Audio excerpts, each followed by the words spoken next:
go live. Let me just make sure the cameras are turned around. This is Zenja Glass. Again, this was not planned. Let me put my mic in here so you all can hear me. This was not planned, but I want to talk today about purpose and our pain. That's what I want to talk about. Was not a planned episode. Someone was so kind to post about my book today. And I should have gotten her name down. I think her name is Karina. But she was so kind to post about my book today, about a chapter in my book called When God Says No. It touched my heart so much it moved me to tears. And I thought this may be the answer in terms of what I'm looking for, in terms of what to talk about today. So you guys confirm, please, that you can hear me. I'm live on 3 platforms at one time. Hopefully you all can hear me. Give me just 1 second here. Let me just share this too. All right, can everyone hear me? You know, give me a heads up. If you can hear me, just say I hear you.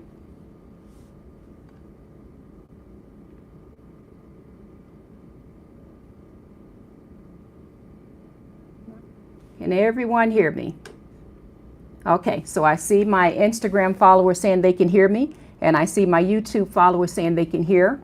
And it looks like I may have lost connection on one of these. Can you all still hear me? I think those are my TikTok followers. You all can hear me?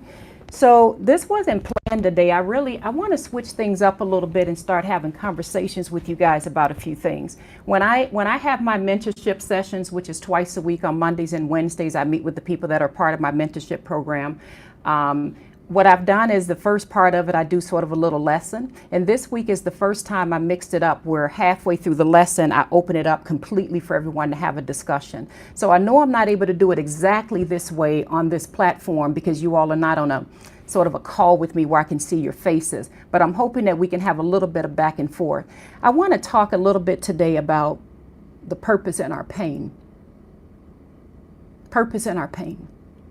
So let me ask you all the question, and I'm gonna see, can I read a few comments here? What do you think about in terms of when you're going through difficult times? Do you struggle with seeing the purpose in that pain? Do you have a hard time like digging for that gold and being able to see what in the world good can come from this? Or is that something that comes to you fairly easy? So let me just start reading some of these comments here. Okay, so I see some people commenting. They're saying, I hear you. I've been loving your lives. Okay, so some person said, I do. Okay, so there are some people I'm seeing that struggles when you're going through the tough times, right? Someone says, good morning, Zenja, I can hear you. Someone else says, yes, I do. It's a hard time. Okay, that's good to know. So here's why I want to talk about this. In my book, Necessary, there was an amazing lady, and I think her name is Karina. She was on my Instagram, and she posted a story today, and she talked about a very heavy chapter. I need to get my tissue paper out already, because you guys know I'll cry in a minute. She talked about my chapter When God Says No, and she said, and I hope she's on here. If she is, I hope that she says hi so we can give her a shout out.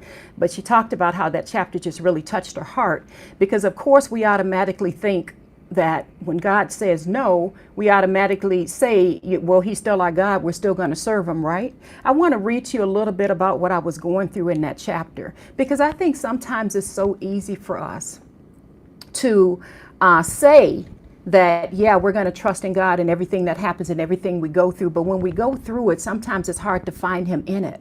And if you don't walk away with anything else from this live, here's what I want you to walk away with. It's okay to have your times of, man, God, I'm just not feeling this right now. I don't understand. I'm hurt. That's what I loved about Job. And I talked about Job quite a bit. I believe it was in this chapter. We'll get to it in a minute. But that's what I love about Job. He had a very, very real, authentic relationship with God. A very real relationship with God. If you ever read the chapters of Job for about 42 chapters, almost 40 or so of those chapters, Job was like, God, why is this happening to me?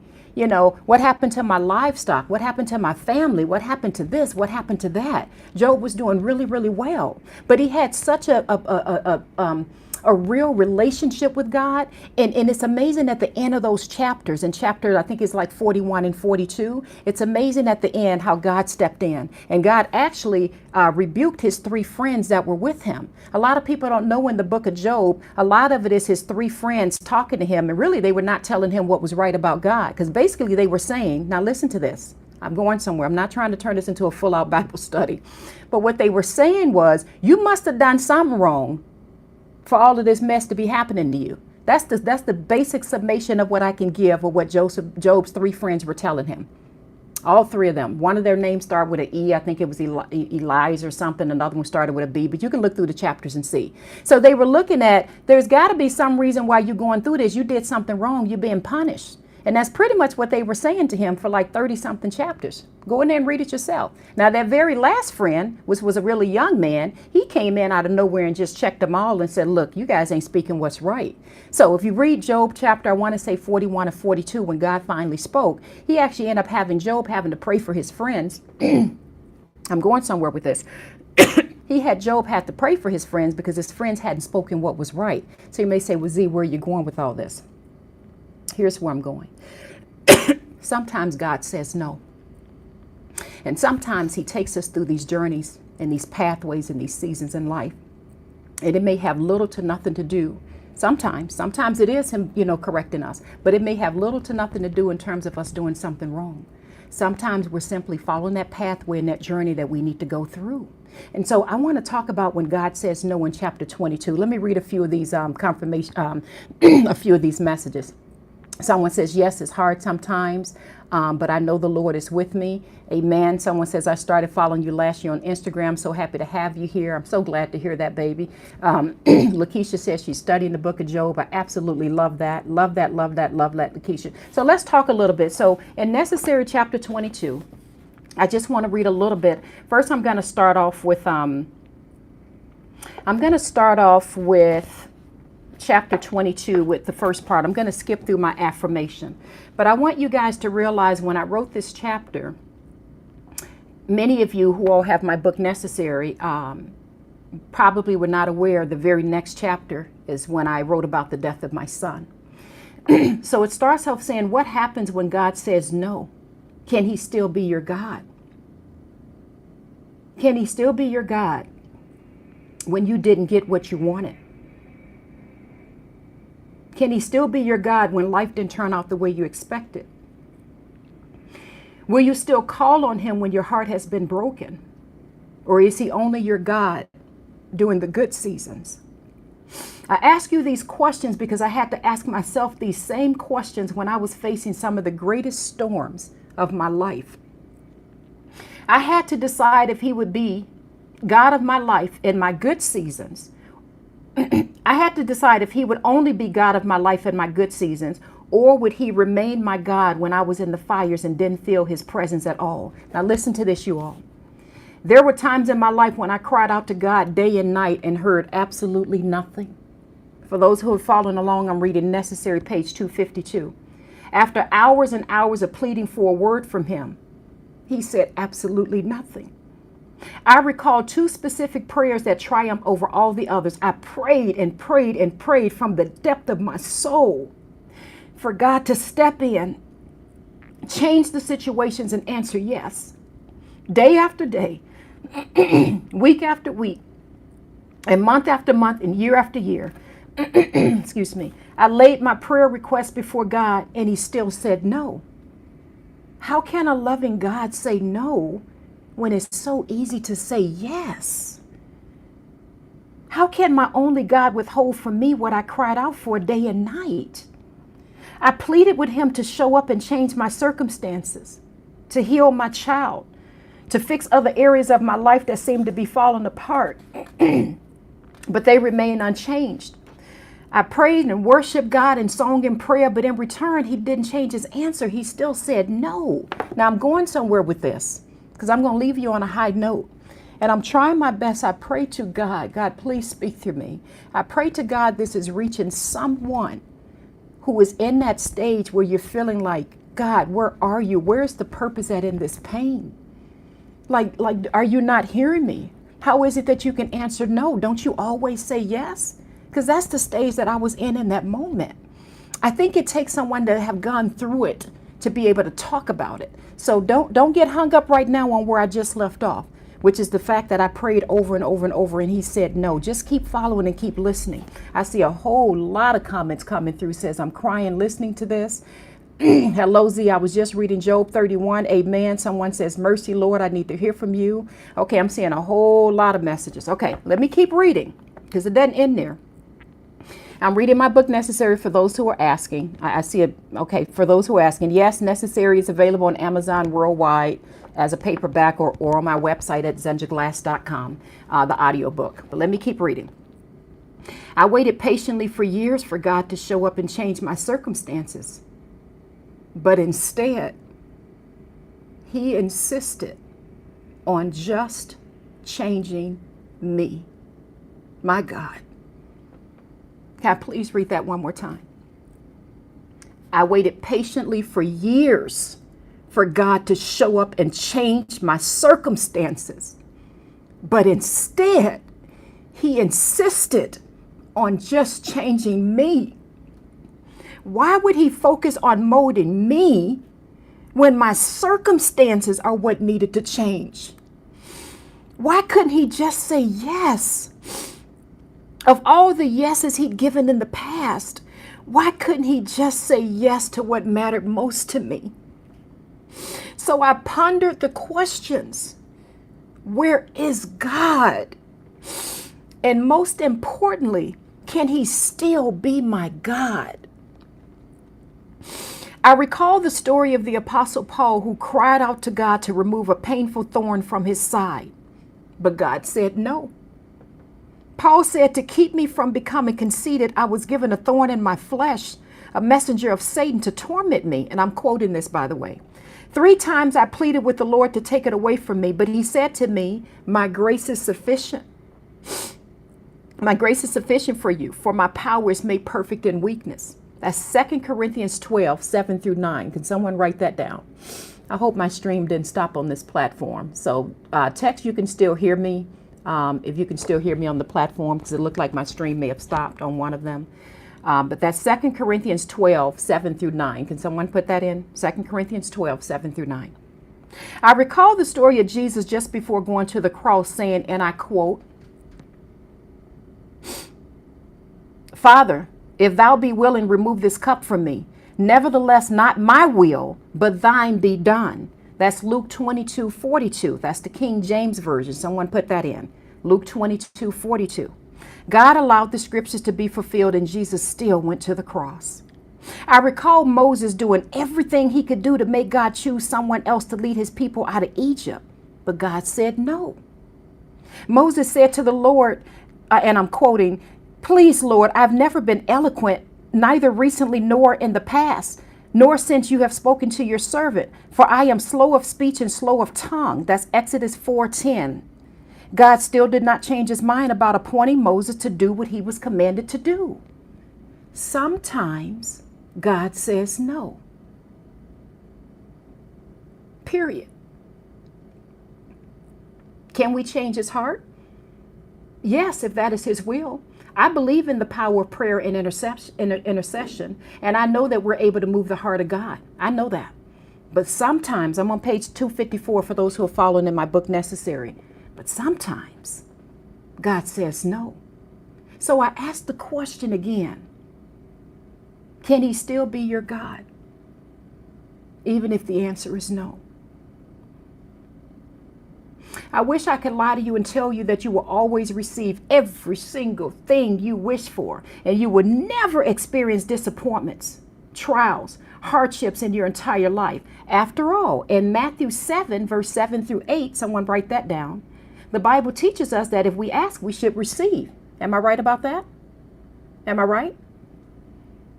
The Bible teaches us if we ask, we should receive. Jesus also taught us, and I quote, Father which is in heaven, our Father which is in heaven gives good things to those who ask him. That's Matthew 7:11. But we tend to forget this particular quote, not my will, but thine be done. And that's in Luke 22:42. That's the part that brings me to my knees. And I won't pretend and I won't pretend as if I have all the answers. I'm still a work in progress. I'm still growing in my faith. I'm still learning to trust in my Father, even when his answer is no. Now I go on to talk about King Solomon when he went through some things and quoted some passages. I'm going to jump around a little bit, but I want to pause and I want to talk to you a little bit. The reason I'm going through this, you all, sometimes God says no, and it just doesn't feel right. It feels like we're being punished. Now, if you've read my book, Necessary, there's a chapter called Hidden. There's another chapter in here called The Pruning Season. I'm not going to go into that because I've talked about those two chapters quite a bit. I'm trying to stay focused on these other two chapters that I want to kind of go through a little bit. So we go through those seasons, and sometimes the answer is no. And it feels like that he's punishing us or we've done something wrong.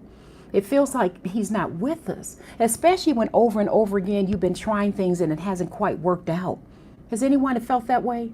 That you've just tried so many things, right? It could be a business or going after a dream or a goal or trying to, overcome something or whatever, right? And sometimes you're just like, God, where are you at?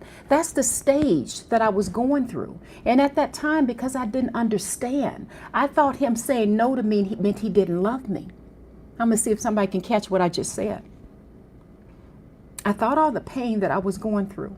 And if you all have read through my book or listened to any of my podcasts, for those who don't know me, my name is Zenja Glass. I have a podcast called Unlocking Greatness. And I'm the author of the book Necessary. And I also have a mentorship program, but that's another subject. If you've listened to anything, you know that I went through tremendous financial issues, tremendous issues in my marriage, tremendous issues in my family life, tremendous issues with the health of my son. It was barely 2 or 3 weeks that could go by that we're not rushed back into the hospital and staying there all throughout his life. And you sit there and you plead with God, like, where are you in this? But here's what I did know. I'm going to put the book down for a minute because I just really want to talk to you all and check and see how you're doing. And I want to I hope I can help someone's heart. I didn't know through everything that I went through, even when I was younger. And we moved 22 times in 1 year. Because my mother was a single parent. She was going through tremendous abusive relationships. I witnessed way more than I should have witnessed as a child. And if you all have my book and you've read through, I forget that chapter called Head of Household, then you absolutely know what I'm talking about. When I had to defend my mother after she was getting beaten. But that's a whole nother subject. I don't want to go into that, and I don't want to trigger anyone right now. But the point that I'm trying to get at is, I had no idea through all of those seasons, all of those tough seasons in my life, every single time I walked into a new season, oh my goodness, God was building me, strengthening me. He was putting something in me. The only reason I'm able to sit here, baby, and go live with you right now, I don't have notes written down. I don't have nothing planned. I'm just speaking to you. It's because I've lived what I'm talking about. And now I'm here to turn around and look at you and say, baby, hold on. I know it may not make sense right now. I know the pain may be just a lot right now. I know you may have had people stab you in the back, people backstabbing, people, coming at you, talking about you some kind of way, maybe even your boss acting kind of funny, maybe all kind of financial issues. Maybe some of you are business owners. I know in my mentorship program, I have business owners and entrepreneurs as well. So I understand that that's the ups and downs of business, and so much pressure is on you. I've realized the majority of the people who follow me, typically the majority of you all are the ones that are taking care of everybody else. And I realize sometimes it just gets so difficult. I don't know about for you, but for me, and I talk about this in my book, Necessary, there were times when I can barely breathe. I can't explain it, but it was as if I had to remember to take a breath. Going to bed and my mind was just racing because I was just so stressed out.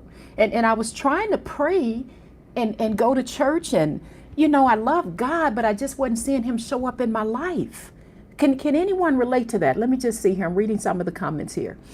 Many people are saying, Z, you came in my life at a time when I needed to hear your wisdom. Amen. Someone saying such a great revelation. I'm seeing a lot of people say, absolutely, I can relate. I feel it. I'm going through it. Okay, so I'm not going to leave you here. I'm going to leave you on a high note. because we're going to break through this wall today. And I talked about this when I have my mentorship. For those, some of you in my mentorship program are probably already on this live, because I think I messaged everybody. You all know on Monday and Wednesday when we go live inside of my program, we already talked about this, and we talked about the importance of breaking through that wall. Remember, we talked about the importance of a mindset change. You know, we don't just go and just sit and pray and then just be like, okay, I'm just going to sit here and wait for things to change. No, we have to have that mindset change, right? So we can be able to think the right way and allow that to influence our emotions and our behaviors, so we can get new results, right? So for those of you who know what I'm talking about, but for those who are in my mentorship program, you already know what I'm talking about. So this is one of those things we're doing now. Let's have a mindset change right now. Let's dig a little deeper. So I just talked about how I certainly felt like, God, where are you at in this, right? Now I want to talk about Job a little bit. My God. Let me read through this.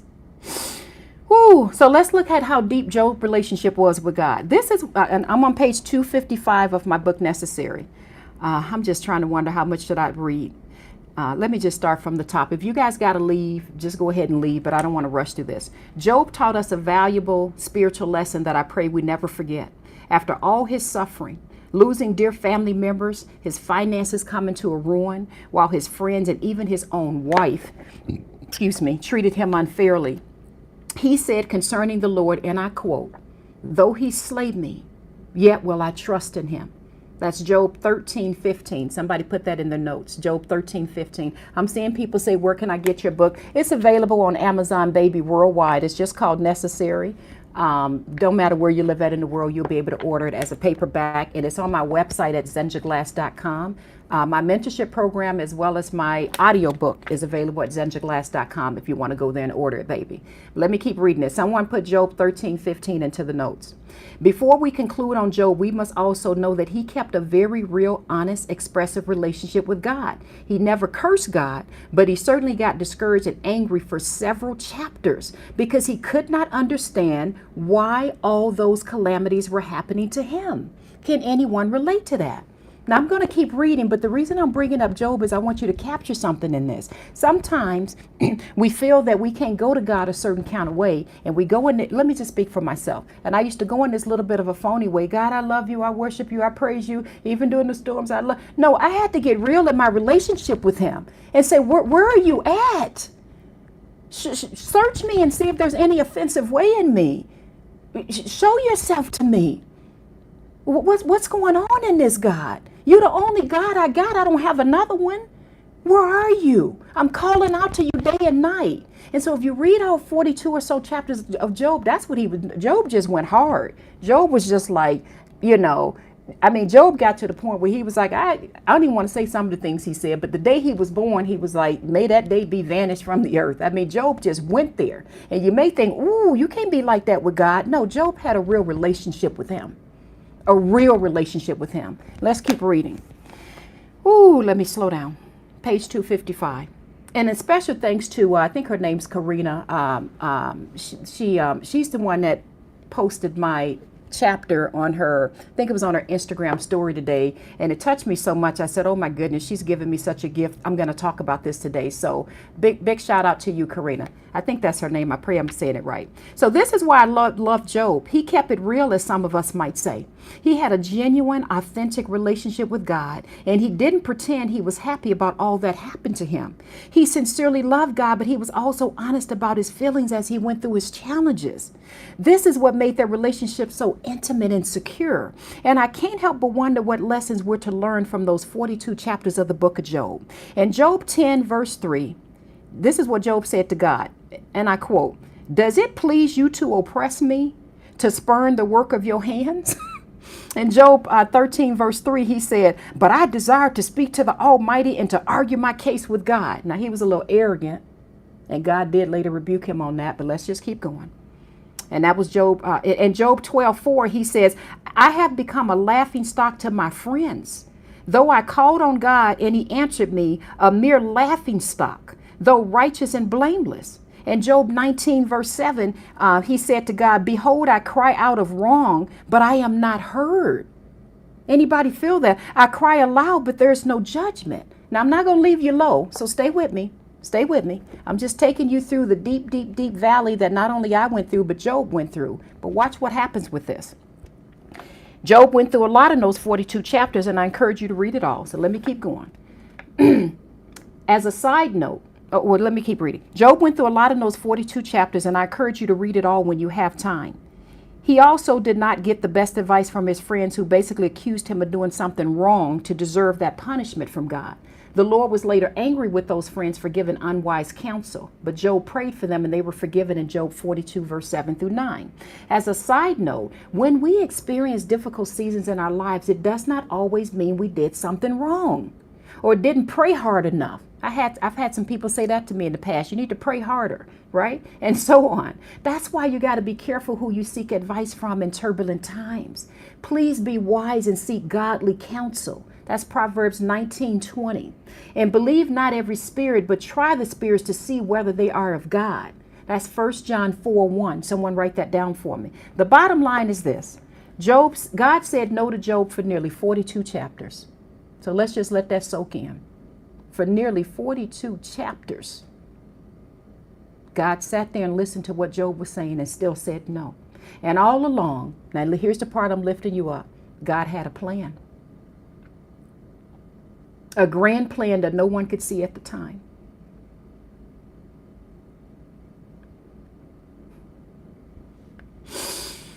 He blessed Job's life in ways he couldn't imagine. And you guys should read Job chapter 42, verse 10 through 17. And while I don't wish his story on anyone, it gives me hope to trust and know that even when God says no, I must submit to his will and trust that God knows what he's doing. For those of you who are going through difficult trials right now, please know that God is present. I know it may not look like it right now, because the pain is so deep and the situation may seem almost unbearable at times. Not only have I been there, but I am there as I type these words. Now, of course, that's when I wrote that when I was writing the book, because many people did not know my son was on his deathbed. Many people didn't know how much I was pleading out to God as I was putting this book together. You all didn't know that I was going through a no season. Another no season, not one. Another one. And for those who've already been reading my book, Necessary, you know all the things from abuse to, it was just so many things that happened that I talked about in here that God just poured out of me that I had to put. I didn't know that God would make me live this book in order to write it. And for those who are not aware, I'm reading my book, Necessary. God woke me up many years ago in the middle of the night, many years ago, and said, I'm going to have you write a book and it's going to be called Necessary. And it's going to change lives and help people all over the world. But I didn't know that he was going to have me live through the book in order to write it. So as I was writing these words, trying to encourage you that sometimes God says no, but you still got to hold on to him and trust there's going to be purpose in the pain. You all didn't know when I was writing this that my son was on his dying bed. Ooh, let me keep reading. I'm on page 256. I am hurting with you. I cry with you. I hope with you. I pray with you. And as one who's dealing with the greatest pain in my life right now, I also plead with you to join hands with me in the spirit as we lift our praises to God. Did you catch that? If you were in my last live, I talked about how my mom, and that was another thing, I lost my mom while writing this. But I talked about how my mother, before she died, and she was an amazing minister. There's a lot of ministers in my family, but she was an amazing minister. And she said to me before she passed away, she said, baby, the secret when you're in a storm is to praise God in the middle of the storm. She said, baby, that's the secret. The secret is praise. She said, if you can learn to praise him in the storm, you'll praise your way out of the storm. So I thought about her as I wrote that in here. But anyway, let me keep reading. On page 256, it says, with tears forming in our eyes, we still give him the glory. We still run to him. He's all we have, and he must remain our God even when his answer is no. So I ask you the question the last time, can he still be your God? I want to see some responses to this. I'm seeing a whole lot of messages coming through. Can he still be your God? Even with what you're going through right now, baby, and you don't even know how you're going to see your way out. Or for some of you who are business owners and entrepreneurs, you don't know what's going to become of your company. You know, things may not be looking the way you want it to look. You don't put all your time, energy, and money into growing out this thing, and it's still looking kind of funny, right? Or maybe you, like me, have a sick child on their dying bed. Or maybe you've recently lost someone. Or maybe you've recently been betrayed or going through something. Can he still be your God? Let me put this book down a second. The oil you're seeing come out of me right now, and it's a genuine oil because I love you and I care. The oil you're seeing coming out of me is because my answer was yes to him. You're still my God. Though you slayed me, you're still my God. I didn't know God would turn around and change hundreds of thousands of lives. I didn't know that. I didn't know that he would have me creating a podcast. I didn't even like social media, you know, and reaching 800,000 subscribers all over the world. And all I did was share my pain, sharing what I've been through, right? I read through my Amazon book reviews, and I have to thank you all again and again and again. You don't know how much you make me cry when I read the Amazon book reviews. And I'm seeing so many people saying, you have no idea. I gave up on God and you got me back, going back to him. Or I lost my child and didn't want nothing to do with God. Now you've given me no excuse. Or I've been through this or been through that, and now you're giving hope for me. There's purpose in the pain. I couldn't talk to you, baby, like how I'm doing now if I didn't go through it. You think I don't have other things to do right now? I'm actually at my office right now. I got stuff I got to do. I got people I'm supposed to be interviewing. But because of what I went through, and I see God has pulled me through, and I'm seeing the purpose from it, only in hindsight. That's the bad part. It's only in hindsight. Now I'm able to get my butt on a camera looking half ridiculous with they don't even know if I picked my afro out. And I'm up here crying and calling out to somebody, trying to plead with someone to hold on. Do you not know that God has a plan for you in your life, baby? Do you not know that people who go through some of the hottest fires are the ones that have the greatest anointing on their lives? They reach so many people. And sometimes what the enemy does, and I know I'm going off script because I was trying to read some more of my books. Sometimes what I've noticed what the enemy does, instead of coming after some people, he typically goes, this is my opinion, but it's also backed up with biblical scriptures. He typically goes after those who are going to impact millions of people. And so you may be sitting there just feeling like, my God, when is it ever going to lift up and get better? And all along, God's got a plan and you don't even see it. All along, God is seeing the millions of people you're going to impact, baby. The millions of people. Remember when the angel came to Gideon in the book of Judges? Wasn't that chapter like 6 or 7? And Gideon was feeling some kind of way, like my tribe is the least, and our clan is the least, and Gideon was just feeling just completely discouraged. What did that angel call him when the angel went to Gideon? Someone say it in the chats here. The angel called him a mighty warrior.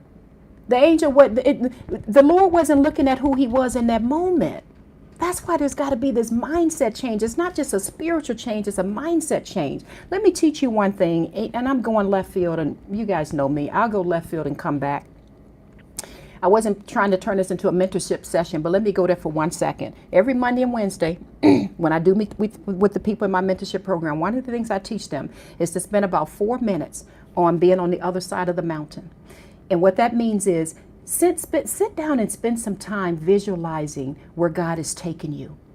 Who is this person that you're becoming? Now, I know sometimes it's hard for you to see that. I already know before you start responding. I already know. Because many of us are trained. Now, I'm in mentorship mode now, so just consider this as just a bonus mentorship session I'm giving to the public. But this is what I teach them. This is what they've learned in the last 2 weeks. Already their lives are being transformed. It's unbelievable what they're seeing now. But picture this. So many times we just look at the circumstances. We look at what we don't have, how bad life is, right?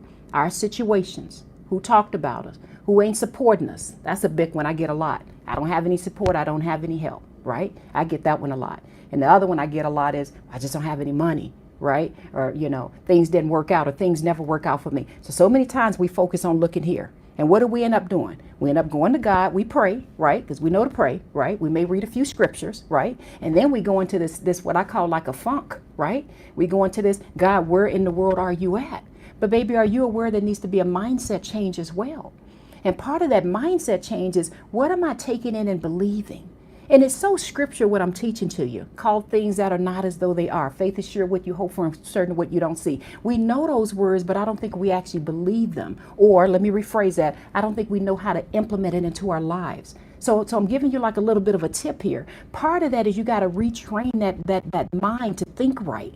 And so what I do with them is I have them take 4 minutes to be in your their space. 4 minutes. Visualize who's this person you're becoming. So for some of them, they're like, man, I visualize my business doing well. I visualize da da da da da. You know, they go through, and then I said, wow, what do you see? What color's the furniture? What color's the, and they lock that into their mind. Now when they're praying and when they're working on some of their action plans, and I won't get into all of that, some of the things we get into in my mentorship session, but when they work on those things, now they're able to have that vision, and it's defeating the enemy, what he's bringing at you, because the enemy wants you to believe that nothing's going to change in your life.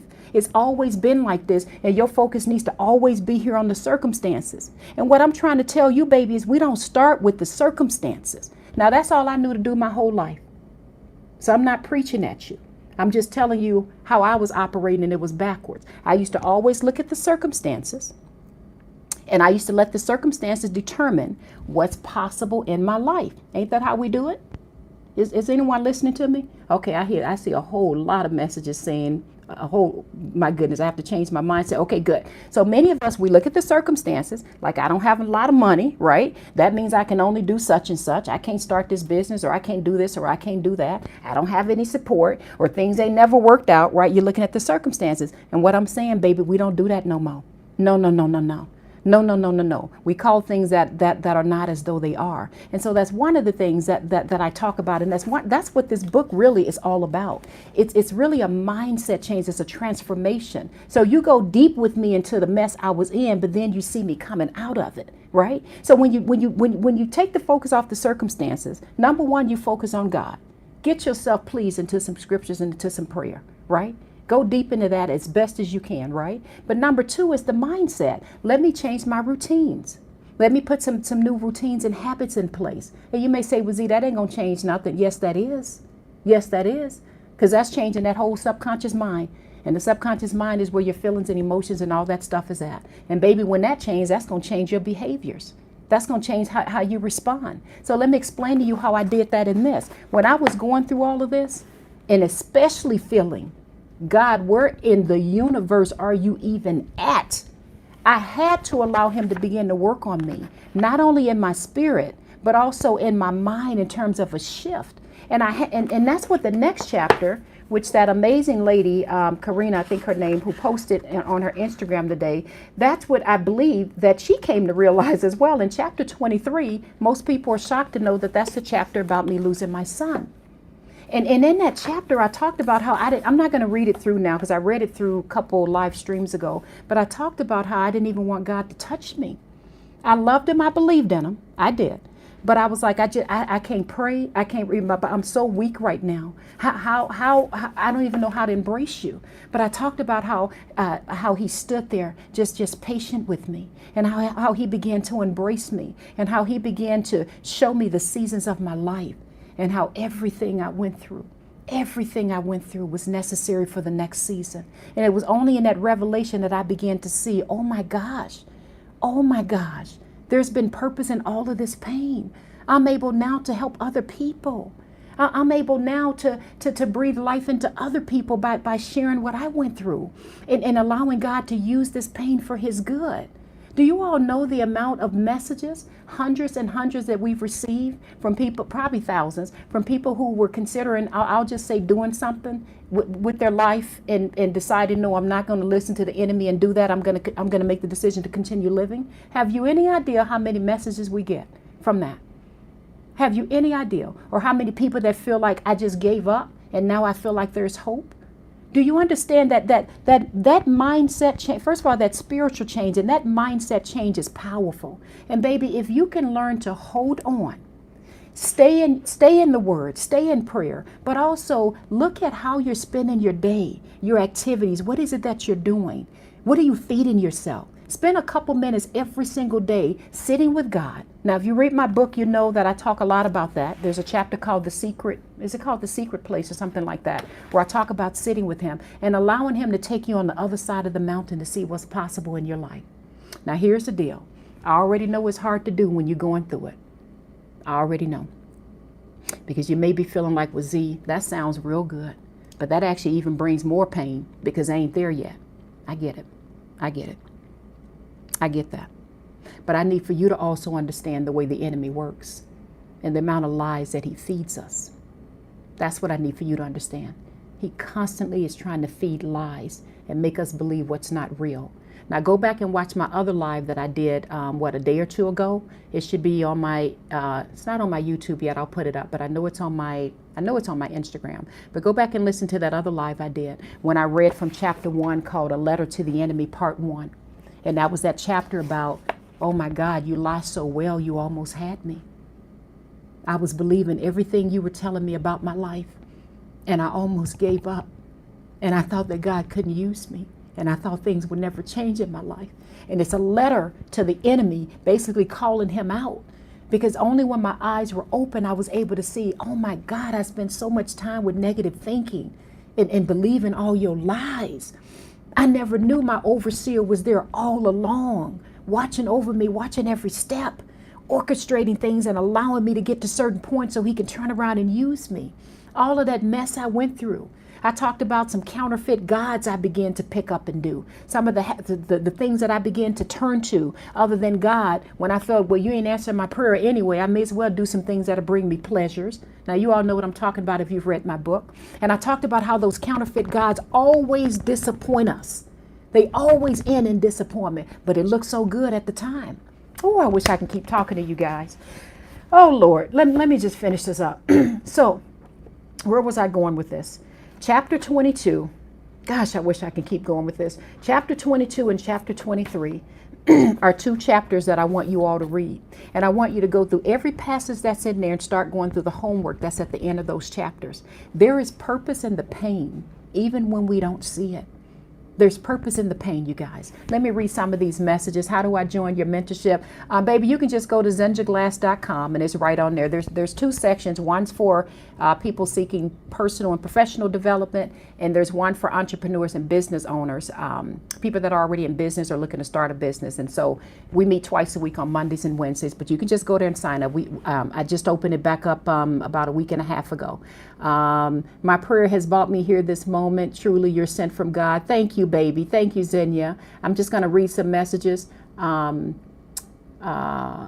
What is this? God bless you. It's so hard to deal with. I know that it is, Sade. I know, baby. Thank you for sharing. This has helped me a lot. I appreciate you, Montez, for saying that. I was not planning on going live today. An amazing woman posted an Instagram story about my book, and it touched my heart in such a way.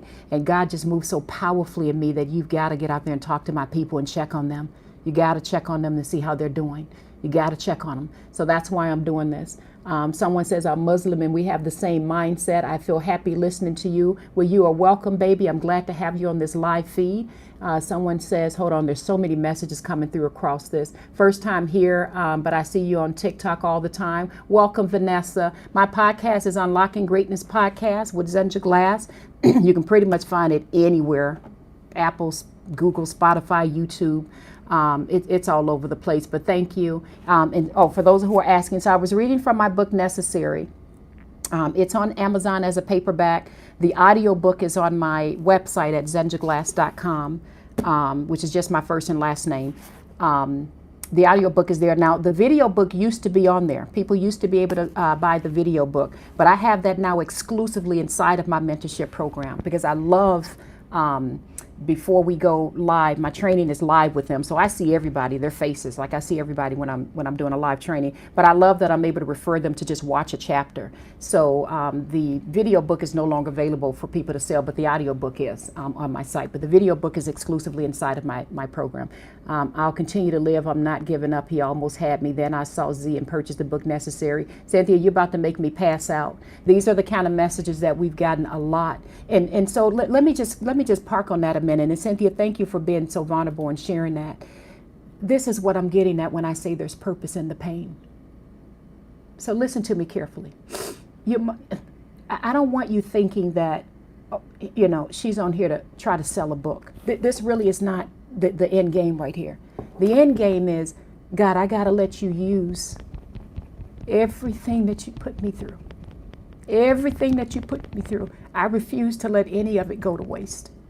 I refuse to let any of it go to waste. So how can you use my story, whether it's from the abuse, whether it's from all of the trauma I experienced as a child, from being homeless to all of the things I went through, or the loss of my son, or just so, when you guys read the book, you'll see there's so many things. It's just unbelievable, the journey that God put me through, and to get me to the point where I'm at now only by his grace, to be in the position I'm in now, and to be able to run a company and have employees and to be able to encourage and help other people. It is only by the sheer grace of God, because I could have been dead and gone a long time ago with all the stuff that I got in. But my point is that all of that I went through, and same with you, every single thing that you're going through, there is something in there. There's some gold deep down in there if you're willing to not give up and dig and find it. Do you know that some of you have books already that you should be writing? Some of you right now, because I know some of your stories, because you guys message me all the time. You could be writing a book right now. And you can be helping someone else who's going through the mess you're going through right now. You may say, and I've heard some people say, well, Z, they wouldn't want to read my book. I disagree.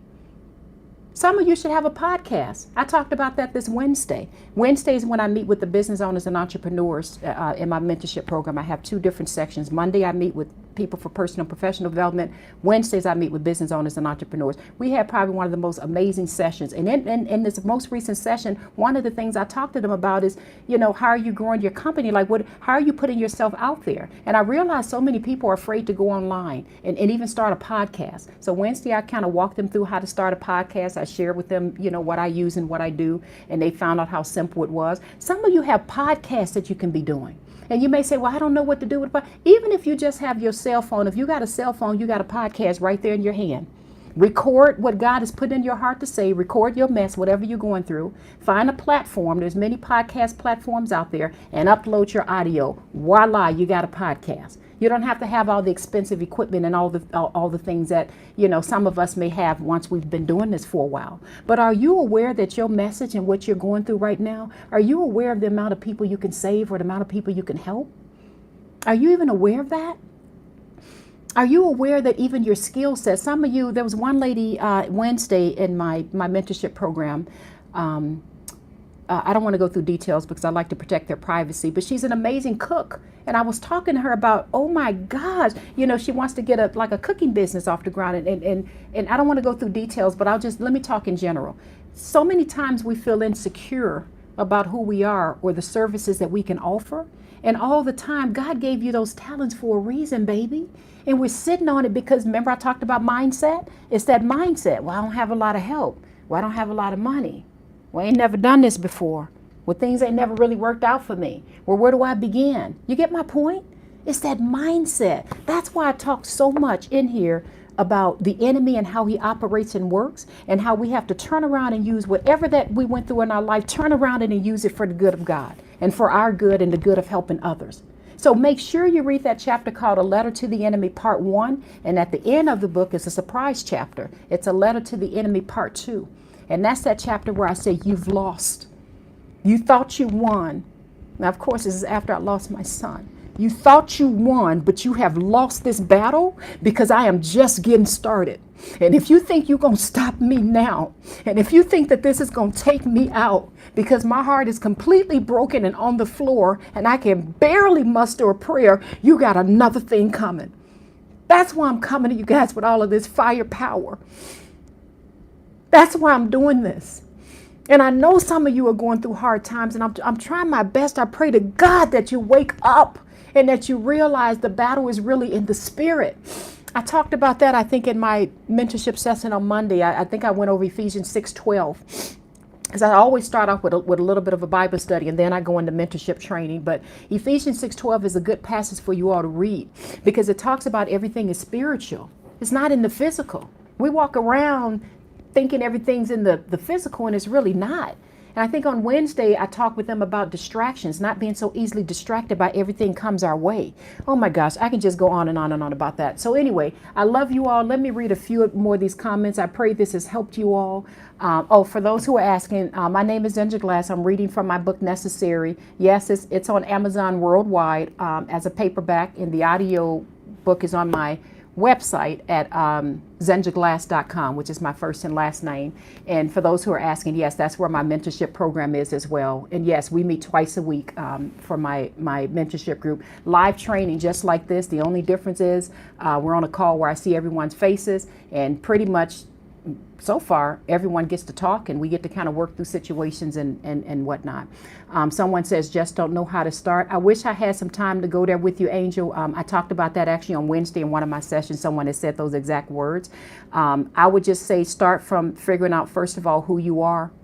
Who is it that God says you are, and who do you say you are? You got to start there first, because anything else you do is just kind of on the side. You first got to know who you are, because you got to know who sent you.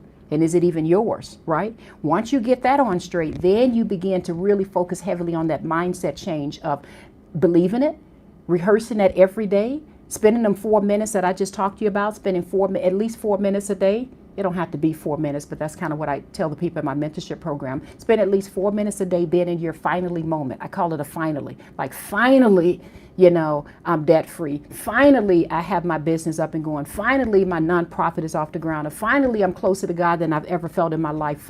So you're going to that finally statement is what I call it. So you go there because you got to train that mind to believe it. And that's a whole nother subject I wish I can go into with you right now. And then that's going to start impacting your actions and behavior. And baby, I'm still talking to you, Krista, whoever made that comment. When your relationship with God is on strong, your prayer life, and you got a little bit of Bible study in you, and then you get that professional development, your mindset is right, baby, you unstoppable. There's nothing in the world that's going to be able to stop you. Absolutely nothing. So I wish I can go deeper into that. Let me read a few more notes here. I'm going through a lot in just about every aspect of my life, but I'm trusting God anyhow.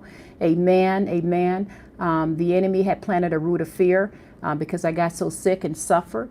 I hear you, Monique. One of the lessons we talked about this week was on fear, on do not fear. You guys know there's passages, over 360 passages are in the Bible about do not fear, because that's something that's very common with us. So I would strongly advise go through a lot of those, as many as you can. Find 1 or 2 to write on a card and keep it with you everywhere you go. Remember when Jesus was tempted, when he was in the desert for, was it 40 days and 40 nights, and he fasted? When he came, and we just talked about this in my mentorship program. When he came out of that fast, who was standing there? Who was standing there when he came out of that fast for 40 days and 40 nights? Someone put that up real quick. Who was standing there when he came out of that fast? Exactly, it was the enemy. It was Satan. He was standing right there. And he began to try to tempt him and tell him, throw yourself down and turn this rock into bread and all this and that. So what does that tell you? What does that tell you? How he comes at us, And sometimes we may feel, even when we're at our highest point, what is going on? No. The enemy is always there. He's very skilled. When he lies, he speaks his native language. I think I talk about that in one of the chapters as well. But anyway, I've been on this live now for 50 minutes. And this is another one of those times where I said I was going to go live for like 15 or 20 minutes. I just wanted to check on you. I pray you all are doing well. I pray this has helped somebody, just somebody, to hold on another day, and then another day, and then another day, to not give up and to realize that there's purpose in your pain. And baby, if you are willing to dig for that gold and you don't give up, and you continue to go to God in prayer, and then you start working on your mindset change. Whether you get in my mentorship program or not don't even matter. You can go to YouTube and watch videos on mindset changes, right? Read some books. Go figure out whatever you need to do. But you get that prayer life together, your word study life together, and then you start working on your mindset changes, that professional development, right? So you can start putting some habits and routines in place. And baby, and remember what my mother told me, praise your way through the storms. Baby, you're unstoppable. You're unstoppable. All right. So I pray this has encouraged you all. Let me see if there's a few more messages. None of us are perfect. Yeah. Thank you for staying a little longer. You're welcome, baby. You're welcome. I see a whole lot of thank yous. I was blessed you took the time. Thank you so much. Thank you. You're such a gem. The enemy has no power. Okay, you better say it. That's a whole nother chapter in here. If I had time, I would read. I don't have time because the recording is going to cut off in a little bit. These channels only allow you to go live for so long, but that's a really good one. Someone says, I really needed this today after receiving bad news twice this week. Baby, we talked about that this Wednesday in my mentorship group. We talked about distractions. There's a really good chapter. Oh, I wish I had time to turn to it. In Luke chapter 11. I would love for you to read, I think it's Luke chapter 11, the parable. Oh, we just read it through. Is it Luke 11? The parable of the weeds. Where's the parable of the weeds in the Bible? When it talks about the coming of the kingdom of God, but it talked about how they sowed really good seed. But at nighttime, an enemy came and began to plant all of these weeds. And it talked about how you don't allow yourself to get distracted in those moments. I'm trying to find it really quickly. I think it was the book of Luke. You don't allow yourself to get distracted in those moments, going out there trying to pull up all those weeds. No, no, no, no, no. You let them both grow up together. You keep yourself focused on what you were working on and what you're supposed to be doing, and you don't worry about going out there trying to pull up some weeds. I'm going to make sure that I post. I'm trying to find where it's at. Someone can put in there really quickly the parable of the weeds. I thought it was Luke chapter 11, which I had read through yesterday. But someone put that in there, and you make sure that you read that so that you can be encouraged by that story. They didn't go back out there and begin to start pulling up weeds. They stayed focused and kept planting. So that's very, very, very important for you to remember, okay? And I'll make sure I put that passage up. Looks like some people are trying to put it up in the chat now. Okay, there's a couple more messages. The book, yes, my book is on Amazon as a paperback. It's called Necessary, and it's on my website at Zenja Glass as an audiobook. And that was, let me see here, 1 second here. Give me 1 second. That was Matthew. Yeah, Matthew chapter 13. About the parable of the weed. So make sure you go and look at that. Matthew 13, and that's 24 through 30. All right. Last couple comments. Just wanted to say hi, love you. Thank you, thank you, thank you. Some people are saying, thank you. Keep planning. Amen. Okay, good. Thank you for putting that passage in. I love you guys. This app is about to close me out because it's been 56 minutes, and I think 60 minutes is the max you can go. I pray this has encouraged you all. I'll be looking for your comments. I just put up a little post or a video right before going live. So how about you comment in there and let me know if this helped you, and if this is something that helps and something you want me to keep doing, to keep going live here and there to help you all out. But I love you. And I want you to remember there's purpose in the pain. Don't you even think about giving up. We all go through the pain, baby, all in different various ways, but don't you even think about giving up. I want you to begin to test today, starting today, make the decision. You know what? I've been wallowing in this for too long. I can't change nothing by worrying, right? Can't change nothing by worrying. I think that's Matthew chapter 6, 25 through 33. Beautiful passage my mother taught me before she died. And that's the whole passage about do not worry. So you can't change nothing by worry. So we may as well work on our relationship with God and work on our mindset, right? Right? We're going to start thinking. We're going to start praying, and we're going to start thinking. And we're going to start putting some things into action and believing what's going to be possible for our lives. That's why I did that post the other day that said our circumstances do not get to determine who we can become. Our circumstances don't even get to take a vote. I'm not going to look at this. I'm not starting here. I'm starting here. I'm starting in my walk with God and with my mindset. I'm not going to let my circumstances determine who I can become. So anyway, I love you all. I love you all. I love you. I got to go because the app is going to close me out in less than 2 minutes. I see a whole lot of messages in here. Yes, you can go to zenjaglass.com. And yes, my book is Necessary. It's on Amazon. Somebody will help you out if you're still trying to look it up because I see a lot of questions coming through. I love you guys. Some people saying I missed out. Don't worry about it, baby. This is going to be saved on my Instagram, and I'm going to make sure I put it up on my YouTube page as well. Okay, love you guys. I hope this helped. Bye-bye. How do I end? This is the hard part, is ending the lives every single time. Let me see.